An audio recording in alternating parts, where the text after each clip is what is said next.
Salut à tous, nouvelle vidéo après beaucoup de temps. Je reviens un petit peu.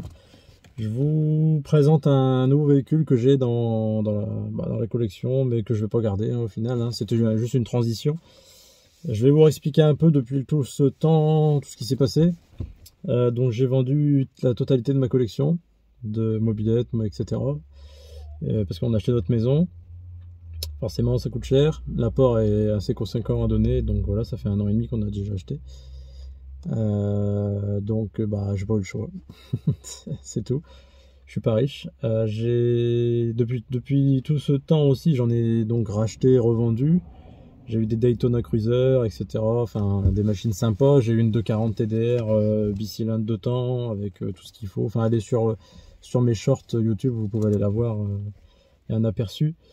Et là j'ai acheté cette voiture parce que j'ai toujours voulu en avoir une. J'en ai chié à la trouver parce que là c'est une version vraiment ultime, c'est la version import US. Elle vient vraiment des États-Unis. Elle appartenait à un diplomate américain durant au moins 20-30 ans. Elle a été aux Pays-Bas, du coup ce diplomate l'a importée là-bas parce qu'il était entre les États-Unis et les Pays-Bas. Et là, elle a été revendue il y a 1 an à un ancien propriétaire. Et moi, je suis le 3e du coup. Bon, assez parlé, on va faire le tour de la voiture. Volvo 740, turbo intercouleur, 1988. Version du coup ultime, 156 chevaux, 4 cylindres. C'est la plus grosse version qu'ils ont sortie dans ces années-là. Après, il y a eu des versions un tout petit peu plus puissantes, mais pas en 88. Donc là, c'est une version US, donc typique grâce à cette face avant, qui est vraiment typique des États-Unis en fait, gros pare-choc, les optiques qui sont spéciaux. Donc voilà, c'est une autre gueule que les phares rectangulaires d'origine qui font un peu vieillot et vilain. Elle est dans un état clinique, un truc de fou. Elle a 160 000 miles, donc l'équivalent de 257 000 km. Peinture d'origine, jamais eu de peinture de refait ou quoi que ce soit. Jantes Barzetta, pardon, donc c'est des répliques de bord B, mais elles sont magnifiques. Moi je me suis amusé à mettre des cintres Volvo au moins, comme ça fait sympa. Le petit élan, et sans oublier aussi le test de l'élan avec le petit badge. Ça c'est moi qui ai rajouté, c'est tuning mais j'aime bien. Donc la voiture est complètement rabaissée, sur combiné fileté. Ça donne une gueule de dingue, mais par contre au quotidien c'est un peu la merde quand même, ça tape. C'est pas... mais bon. C'est une habitude, on va dire. Donc dans l'ensemble, comme je disais, super propre. Elle a des petits défauts, une petite rayure ici, une sur le coffre. Ici, elle a eu un petit bun ici, là, et là. Mais sinon, c'est vraiment anecdotique.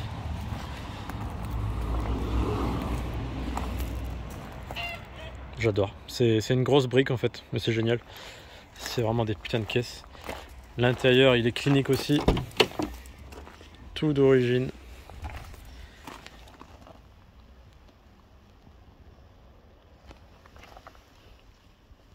Et là, il y a une petite spécificité qui a été faite. En gros, d'origine, c'est une boîte M46 manuelle 4 rapports avec un 5e rapport électronique comme un overdrive, on va dire, qui a un bouton sur le milieu là. Et c'est pas super fiable dans le temps. Enfin, ça marche bien, mais ça a tendance à merdouiller arrivé à un moment.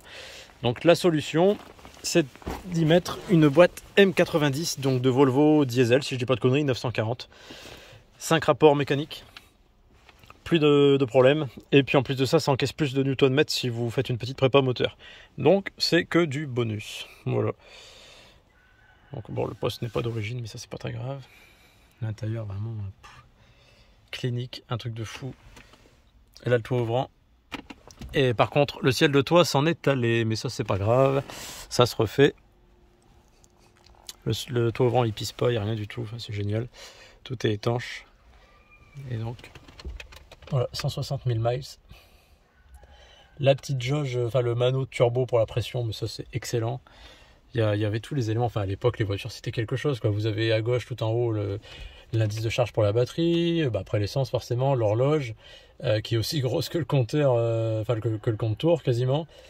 Le compte-tour, les miles et les km/h pour le marché européen. Et donc pression de turbo et température d'eau. Voilà, c'était complet quoi pour l'époque. Il n'y a rien à dire. Les finitions sont suédoises, classiques, efficaces, et on se prend pas la tête. 2 rétro-électriques, 4 vitres électriques, une centralisation. Sans oublier les sièges chauffants. Bah oui, hein, c'est une suédoise, là-bas il fait froid normalement. Donc là c'est la partie avant, hein, comme vous pouvez voir, c'est vraiment clinique. La partie arrière pareil, on voit qu'il y a peut-être eu plus de personnes parce que c'est un petit peu plus froissé. Par contre tout son confort est encore présent. Les fameux appuis-têtes, j'adore, c'est excellent. Voilà, c'est un des défauts aussi à l'intérieur, que ce côté-là il commence un peu à s'enlever. Et au-dessus, on le voit peut-être pas forcément, il y a un sacré décrochement pour les grandes personnes. Si tu fais 2 mètres, tu passes easy. Voilà, petit rangement. Ok, juste entre les deux. Non, franchement, c'est top. C'est une super voiture. Et ça roule vraiment bien. On dirait pas, mais pour 156 chevaux, ça marche du tonnerre. Hop, le petit coffre aussi, je vais vous montrer. Voilà, pendant qu'on y est, le toit ouvrant qui donne une gueule de dingue. J'adore, un truc de fou. Oh ouais, ça fait caisse de gangster en fait. Tout en étant une grosse brique. C'est excellent. Et après, du coup, le coffre, ouais, franchement, c'est assez étonnant. Hein. C'est énorme. Il est quasiment plus grand que celui de ma Lincoln. C'est n'importe quoi. Là, ici, alors oui, non. C'est pas moi ça. Ça, je vous le jure, c'est pas moi. On a rien vu. Hop. Là, ici, du coup, la petite roue de secours. L'état de la voiture en dessous qui est impeccable. La petite trappe. Avec toutes les langues notées dessus. Ah et puis ici aussi c'est vrai qu'il y a le cric avec tout l'équipement, les outils d'origine. Magnifique. Je suis un peu puriste. J'aime bien quand tout est présent. Voilà, c'est Clinique de chez Clinique. Le petit badge qui fait plaisir. À l'époque, je pense que quand tu avais ça devant toi, tu devais dire ouais non, je vais pas trop la titiller parce que je vais me faire allumer. Parce que pour l'époque, ça devait vraiment arracher quoi. Il n'y avait pas beaucoup de voitures ultra puissantes dans la vie de tous les jours et des voitures de Monsieur Tout le Monde. Donc franchement, ouais, c'est une putain de caisse. J'adore. J'adore cette forme. Je sais pas ce que vous en pensez. Après, je vais vous montrer le bloc qui est ultra propre. Alors attendez. Hop.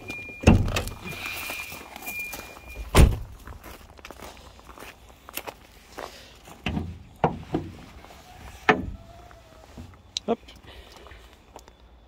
Voilà le bébé. Donc j'ai mis un filtre BSR Racing suédois là. Toujours un petit plus. Voilà, après il n'y a rien de spécial, hein, ça reste un B230. Turbo certes, mais petit bloc Volvo, increvable, super fiable. Donc Red Block, c'est les fameux Red Block qui ont une réputation énorme chez Volvo. Avec une fiabilité franchement terrible. Des petits trucs sympas aussi, c'est du gadget, mais j'adore. La petite lampe le soir, si des fois t'as une petite panne. Hop. C'est excellent. C'est des petits détails, mais je trouve ça sympathique. Après, pareil, pour ceux qui connaissent pas sur les Volvo, en fait, ici tu as un loquet. Donc alors, baisse un petit peu le capot. Tu prends ton loquet.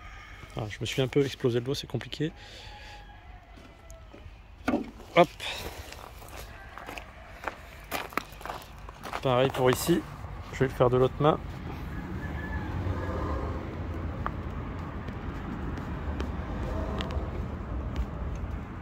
Voilà. Et là, tu peux mettre ton capot à l'angle droit.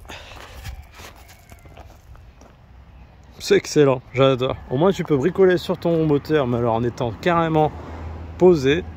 T'es pas embêté, tu te le prends pas en pleine poire. Franchement, c'est excellent. Il n'y a que sur ces voitures-là qu'on peut voir ça. Voilà. Donc, des petits détails, petits trucs sympas. Après, hop, tu fais ça, tu reprends ton petit pivot, clac.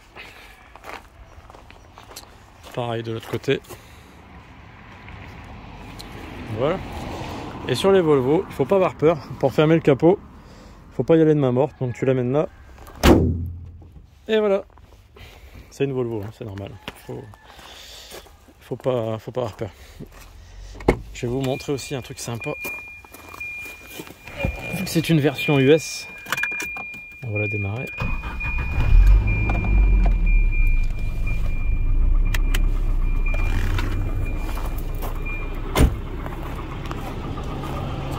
Elle a donc les veilleuses d'origine US. Elle a été homologuée comme ça a passé.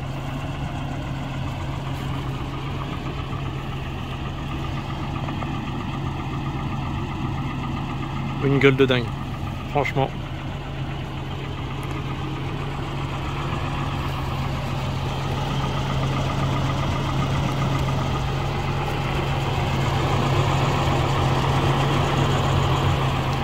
Là on l'entend peut-être pas forcément bien, mais vous avez un très gros visco-coupleur, ça fait un peu un bruit de Scania on va dire. Je vais essayer de vous l'accélérer un peu.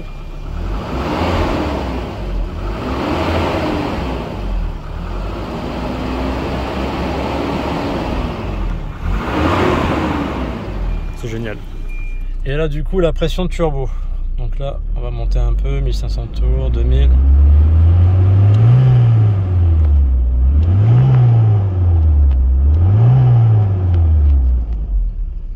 C'est magnifique. Il n'y a pas besoin de dépenser 40 000 balles dans une caisse. Tu t'achètes une petite 740 turbo et puis voilà. C'est que du kiff. Ensuite le toit ouvrant, donc ça fonctionne comme ça. Vous avez une position, vous appuyez sur la partie haute, enfin la partie basse pardon. Voilà, vous fermez. Et je rappuie une deuxième fois. Et là du coup j'ai une ouverture complète.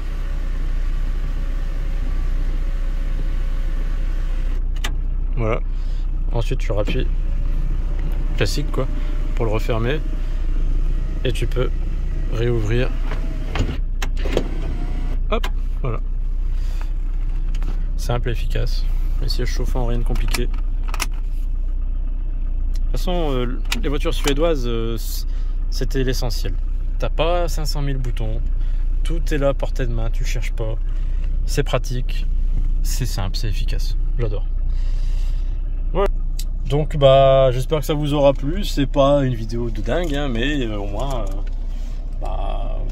je vous ai présenté une auto sympa qu'on voit pas tous les jours sur YouTube parce que bah là c'est une version vraiment spécifique. C'est pas un simple diesel ou un B200E classique. Voilà.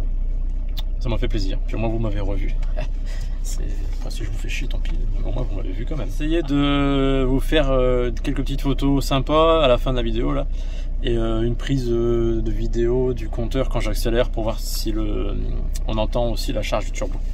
Voilà. On verra bien. Allez, salut!